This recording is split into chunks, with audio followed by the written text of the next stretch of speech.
Hello नमस्कार प्रिय विद्यार्थियों, स्वागत है आपका अपने यूट्यूब चैनल पर। आज अपन लेकर आ गए आपके सामने एनएमएस एग्जाम 2023 के वेरी मोस्ट इंपोर्टेंट क्वेश्चन, जो साइंस के वेरी इंपॉर्टेंट रहने वाले हैं।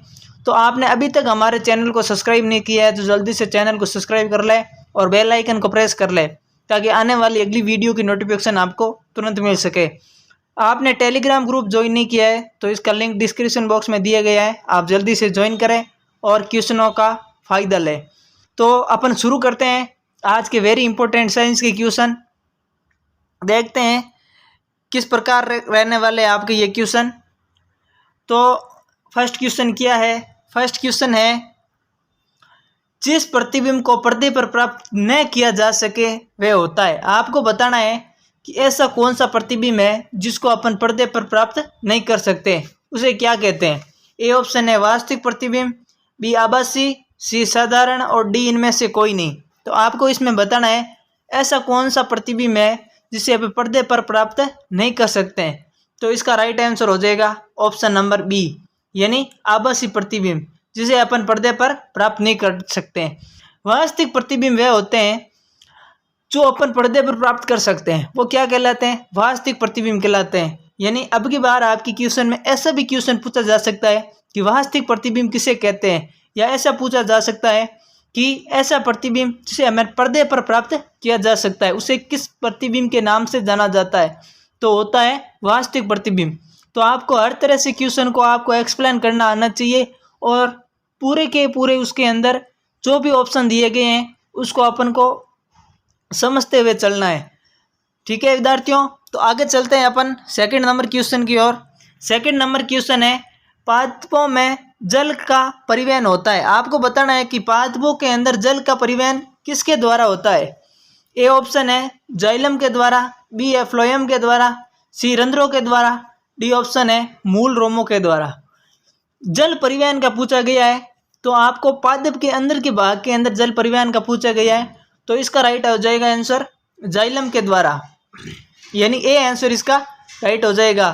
और रंध्रों के द्वारा क्या होता है? पादप के अंदर रंध्रों के द्वारा वाष्पोत्सर्जन की क्रिया होती है, जो रंध्रों के द्वारा होती है। आपको इसमें पूछा जा सकता है कि रंध्रों की क्रिया के द्वारा पादप के कौन सी क्रिया प्रारंभ होती है, तो आपको इसमें प्रकाश संश्लेषण और श्वसन की क्रिया भी किससे होती है? रंध्रों के माध्यम से होती है। और मूल रोम के द्वारा क्या होती है? मूल रोम के अंदर जो भी मृदा के अंदर जितना भी रंध्रावकाश के अंदर जल होता है वो मूल रोम अपन पादप के अंदर लेकर आते हैं। तो अपन को सभी की जो ऑप्शन दिए गए हैं उसको एक्सप्लेन करते हुए चलना है। तो आगे चलते हैं अपन थर्ड नंबर क्वेश्चन की ओर। थर्ड नंबर क्वेश्चन है, किसी सामान्य वयस्क व्यक्ति का विश्राम अवस्था में सामान्य श्वसन दर कितनी होती है। Very important question. इसमें आपको बताना है कि एक सामान्य व्यक्ति की श्वसन दर कितनी होती है। ए ऑप्शन है 9 से 12 प्रति मिनट, बी ऑप्शन है 15 से 18 प्रति मिनट, और सी ऑप्शन है 21 से 24 प्रति मिनट, और डी ऑप्शन है 30 से 33 प्रति मिनट। तो इसमें आपको सोच समझ कर इसका आंसर करना है कि इसका राइट आंसर कौन सा होने वाला है। तो विद्यार्थियों इसका राइट आंसर हो जाएगा 15 से 18 प्रति मिनट, यानी मनुष्य की श्वसन दर कितनी होती है? 15 से 18 प्रति मिनट। अब की बार ऐसा भी क्वेश्चन आ सकता है कि एक वयस्क मनुष्य के अंदर श्वसन दर तो आपने पूछ लिया, लेकिन आपको हृदय धड़कन की दर पूछ सकता है, तो कितनी होती है? 1 मिनट के अंदर 72 बार होती है। यह भी क्वेश्चन आपको याद रखना है, ऐसा क्वेश्चन पूछा जा सकता है। आगे चलते हैं अगले क्वेश्चन की ओर। हाँ विद्यार्थियों, अभी आपको अगर क्लास अच्छी लगती है और आपको ये क्वेश्चन मैं बता रहा हूँ वो आपको अच्छा लग रहे हैं, तो क्लास को अधिक से अधिक दोस्तों तक लाइक करें और सब्सक्राइब करें, ताकि हमें भी मोटिवेशन मिलता है और अगला वीडियो आपको इसी क्लास यानी साइंस के ऊपर आने वाला है। तो अपन फोर्थ नंबर क्वेश्चन को देखते हैं। इसमें आप थोड़ा जल्दी चलेंगे क्योंकि अपन को क्वेश्चन पूरा करना है और पेपर को पूरा सोल्व करना है, जो सेट के नाम से आपका साइंस का एग्जाम में अंदर पूछा जाता है, तो अपन उसको पूरा सोल्व करेंगे। थोड़ा जल्दी चलते हैं। तो फोर्थ नंबर क्वेश्चन है, इलेक्ट्रॉन की खोज किसने की। आपको बताना है कि इलेक्ट्रॉन की खोज किसने की। जे थॉमस, चैडविक, गोल्डस्टीन और डाल्टन। तो इसमें आपको राइट आंसर बताना है कि इसका राइट आंसर कौन सा हो जाएगा। विद्यार्थियों इसका राइट आंसर हो जाएगा ऑप्शन नंबर ए, यानी जे थॉमस ने क्या किया था? इलेक्ट्रॉन की खोज की थी। गोल्डस्टीन ने क्या की थी? प्रोटॉन की खोज गोल्डस्टीन ने की थी। और डाल्टन ने क्या किया? खोज की थी। डाल्टन ने परमाणु सिद्धांत दिया था। ठीक है, आपको ये क्वेश्चन सभी याद रखने वाले हैं, क्योंकि आपके इर्द गिर्द ये जो ऑप्शन दिए गए हैं उसी के रिलेटेड ही आपको अगले एग्ज़ाम के अंदर प्रश्न पूछे जाते हैं। तो आपको पूरे ऑप्शन को उसके हिसाब से आपको याद करके जाना है। आगे चलते हैं अगले क्वेश्चन की ओर। अगला क्वेश्चन है, प्रयोगशाला में ऑक्सीजन बनाने के लिए पोटेशियम क्लोराइड के साथ क्या मिलाया जाता है। यानी ऑक्सीजन बनाने के लिए जो प्रैक्टिकल लैब होती है उसके अंदर पोटेशियम क्लोराइड के साथ क्या मिलाया जाता है। Magnesium dioxide, magnesium oxide, sulphur dioxide, iron oxide. तो इसमें आपको राइट आंसर बताना विद्यार्थियों, इसका राइट आंसर कौन सा होगा। इसके अंदर राइट आंसर हो जाएगा मैग्नीशियम डाइऑक्साइड, यानी ए आंसर इसका राइट होने वाला है। आगे चलते हैं अगले क्वेश्चन की ओर। अगला क्वेश्चन है, कैल्शियम कार्बोनेट का सूत्र होता है। आपको कैल्शियम कार्बोनेट का सूत्र बताना है। ए ऑप्शन है Na2CO3, बी ऑप्शन है ZnCl2, सी ऑप्शन है CaCO3, डी ऑप्शन है CaSO4। आपको कैल्शियम कार्बोनेट का सूत्र पूछा है, तो विद्यार्थियों इसके अंदर राइट आंसर कौन सा होगा। इसके अंदर ऑप्शन राइट होने वाला ऑप्शन नंबर सी, यानी कैल्शियम CaCO3 कार्बोनेट होता है। आगे चलते हैं अगले क्वेश्चन की ओर। अगला क्वेश्चन है, कोशिका क्रियाओं का निमंत्रण कोशिकीय क्रियाओं का नियंत्रण करने वाला अंग कौन सा है। ऐसा कौन सा अंग है जो कोशिका क्रिया का नियंत्रण करने वाला होता है। ए माइटोकॉन्ड्रिया, बी केंद्रक, सी कोशिका झिल्ली और हरित लवक। बहुत सोच समझ के इसका आंसर करना है आपको। तो इसके अंदर आपको राइट आंसर बताना है विद्यार्थियों, इसका राइट आंसर कौन सा होगा। तो विद्यार्थियों इसके अंदर राइट आंसर हो जाएगा ऑप्शन नंबर बी, यानी कोशिकीय क्रिया के अंदर केंद्रक होता है जो सभी कोशिकीय क्रियाओं को नियंत्रण करता है। बी आंसर इसका राइट हो जाएगा। आगे चलते हैं अगले क्वेश्चन की ओर। अगला क्वेश्चन है, वायु के सापेक्ष जल का अपवर्तनांक होता है। आपको बताना है जल का वायु के समकक्ष कितना अपवर्तनांक होता है। तो इसके अंदर आपको राइट आंसर बताना है। इसके अंदर राइट आंसर कौन सा हो जाएगा विद्यार्थियों। इसके अंदर राइट आंसर होने वाला ऑप्शन नंबर बी, यानी 4/3 होने वाला है। आगे चलते हैं अगले क्वेश्चन की ओर। अगले क्वेश्चन है, लोह पर लगी जंग का रासायनिक सूत्र क्या है। लोह पर लगी जंग का रासायनिक सूत्र Fe2O3, FeO, Fe2O3, XH2O, D option है ApCl3। तो इसमें आपको बताना है कि लोह पर लगी जंग का रासायनिक सूत्र क्या है। तो इसका राइट आंसर हो जाएगा ऑप्शन नंबर सी, यानी Fe2O3 H2O, यानी सी आंसर इसका राइट हो जाएगा, फेरिक ऑक्साइड। आगे चलते हैं अगले क्वेश्चन की ओर। अगला क्वेश्चन है, डैनियल सेल में विद्युत अपघटन होता है। आपको बताना है कि डैनियल सेल है उसके अंदर विद्युत का अपघटन होता है। सोडियम हाइड्रोक्साइड, पोटेशियम हाइड्रोक्साइड, तनु सल्फ्यूरिक अम्ल और कॉपर सल्फाइड। तो इसके अंदर आपको राइट आंसर बताना है। तो विद्यार्थियों इसके अंदर राइट आंसर हो जाएगा ऑप्शन नंबर डी, यानी कॉपर सल्फेट। डी आंसर इसका राइट होने वाला है। आगे चलते हैं अगले क्वेश्चन की ओर। अगला क्वेश्चन है, संपीड़ित प्राकृतिक गैस यानी सीएनजी का मुख्य अवयव क्या होने वाला है। संपीड़ित प्राकृतिक गैस सीएनजी का मुख्य अवयव ए ब्यूटेन, मीथेन, प्रोपेन, आइसोब्यूटेन। तो विद्यार्थियों इसका राइट आंसर बताना है। इसका राइट आंसर कौन सा होगा। तो विद्यार्थियों इसका राइट आंसर होने वाला ऑप्शन नंबर बी, यानी मीथेन है जो सीएनजी का कार्य करता है। आपको पता है मीथेन गैस किससे निकलती है, गोबर गैस से मीथेन गैस निकलती है, तो उसे सीएनजी कहते हैं। यानी प्राकृतिक गैस के बारे में आपको पूछा गया है। इतना लेवल का आपका पेपर नहीं आता है, आपको सिर्फ सोच समझ के इसका आंसर करना होता है। जो दिमाग से लगा कर आंसर करता है तो वो निश्चित ही क्वेश्चन को राइट करता है और वो अच्छे अंक से अपने एग्जाम को पास करता है। तो आगे चलते हैं अगले क्वेश्चन की ओर। अगला क्वेश्चन है, वृद्धावस्था के साथ उत्पन्न होने वाला दृष्टि दोष कौन सा है। वृद्धावस्था के साथ उत्पन्न होने वाला दृष्टि दोष पूछा गया आपको। तो ए है ऑप्शन दूरदृष्टि दोष, बी निकट दृष्टि दोष, जरा दृष्टि दोष और मंदद्विता। यानी इसका राइट आंसर कौन सा होगा। इसके अंदर राइट आंसर होने वाला है जरा दृष्टि दोष, यानी सी आंसर इसका राइट हो जाएगा। आगे चलते हैं अगले क्वेश्चन की ओर। अगला क्वेश्चन है, ऊर्जा का अनवीनीकरण स्रोत क्या है। ए पवन, जल, सूर्य और पेट्रोल। इसके अंदर आपको राइट आंसर बताना है। इसका राइट आंसर कौन सा होगा। तो विद्यार्थियों इसका राइट आंसर कौन सा होगा। इसके अंदर राइट आंसर होने वाला ऑप्शन नंबर डी, पेट्रोल है जो अनवीनीकरण है। आपके बार ऐसा भी क्वेश्चन आ सकता है कि नवीनीकरण बताओ, तो आपको पवन, जल और सूर्य ये तीनों क्या है, नवीनीकरण है। आगे चलते हैं अगले क्वेश्चन की ओर। अगला क्वेश्चन है, जो प्रकाश की किरण किसी सतह पर पड़ती है तो उसे क्या कहते हैं। अगर जो किसी प्रकाश की किरण किसी सतह पर पड़ती है तो वो क्या कहलाती है। ए अभिलंब, बी परावर्तित किरण, आपतित किरण और इनमें से कोई नहीं। आपको बताना है कि प्रकाश की किरण किस सतह पर पड़ती है तो क्या कहलाता है, तो वो क्या कहलाती है विद्यार्थियों, ऑप्शन नंबर सी यानी आपतित किरण कहलाती है। क्या कहलाती है, आपतित किरण। सी आंसर इसका राइट हो जाएगा।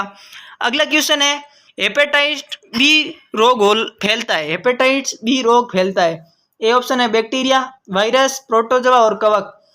तो इसमें राइट आंसर बताना है विद्यार्थियों, इसका राइट आंसर हो जाएगा वायरस, यानी बी आंसर इसका राइट होने वाला है। आगे चलते हैं अगले क्वेश्चन की ओर। अगला क्वेश्चन है दहन एक क्रिया है।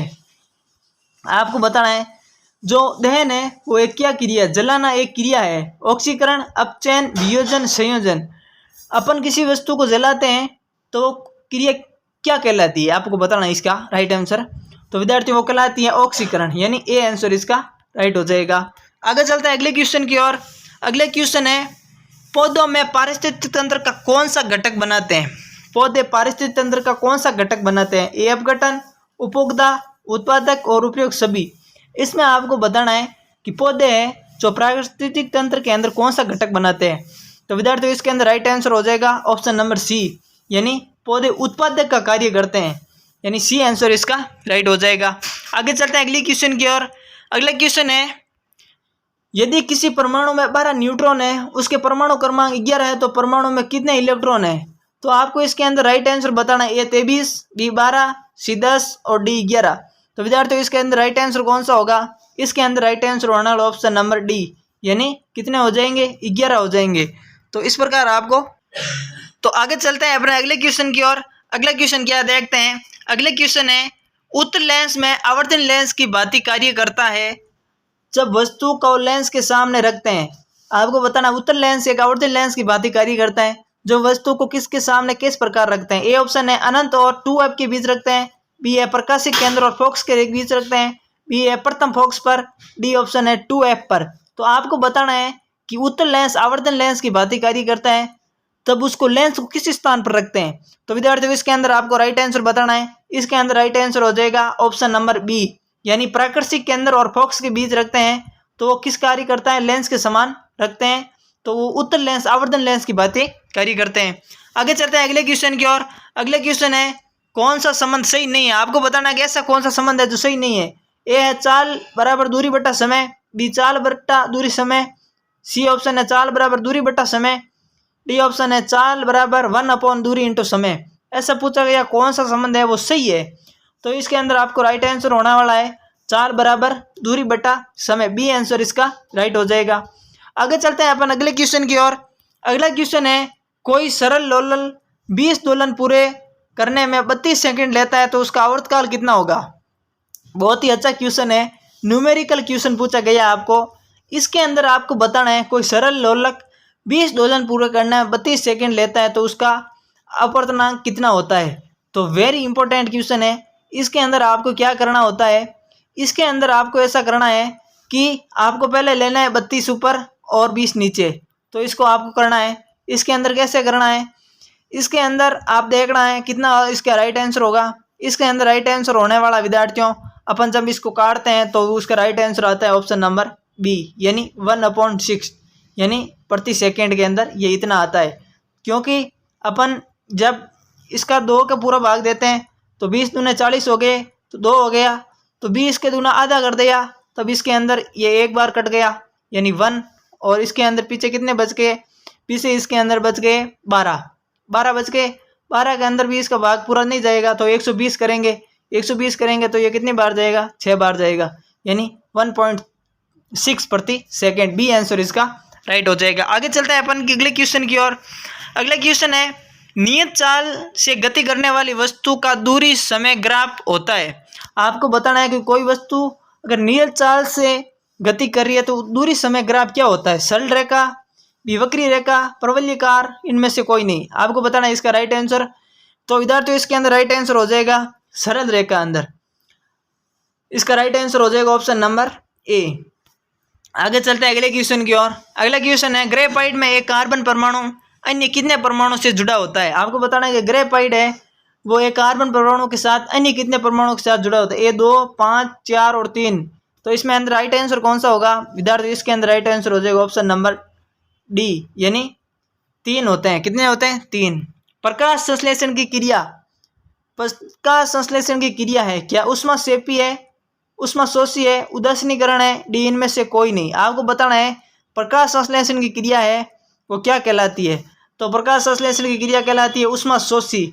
इसके अंदर क्या होता है कि जब पत्ती के अंदर प्लांट के पत्ती के अंदर प्रकाश को अवशोषित करते हैं, अवशोषण करना क्या कहलाता है? ऊष्माशोषी, यानी वो उसके अंदर ग्रहण कर रहा है तो शोषी कहलाता है। शेपी का अर्थ होता है किसी किरणों या किसी वस्तु को बाहर की तरफ उछालना, शेपी यानी उसका उत्सर्जन करना शेपी कहलाता है। तो यानी जो आपके वाष्पोत्सर्जन क्रिया है वो ऊष्माक्षेपी के अंदर आएगी। अगली बार ऐसा क्वेश्चन भी आ सकता है कि वाष्पोत्सर्जन जो उत्सर्जन है नहीं, जो आपका वाष्पोत्सर्जन की क्रिया है वो प्लांट के अंदर उस किस क्रिया के रूप में कार्य करती है? वो क्रिया कहलाती है ऊष्माक्षेपी, यानी वाष्पोत्सर्जन का बाहर निकालना। तो इसके अंदर बी राइट आंसर हो जाएगा। आगे चलते हैं अगले क्वेश्चन की ओर। अगला क्वेश्चन है सूक्ष्म जीवों द्वारा मृत पादपों पर क्रिया करने से बनने वाले उत्पाद का नाम बताना है। बालू, मशरूम, ह्यूमस और कास्ट। इसके अंदर राइट आंसर कौन सा होगा?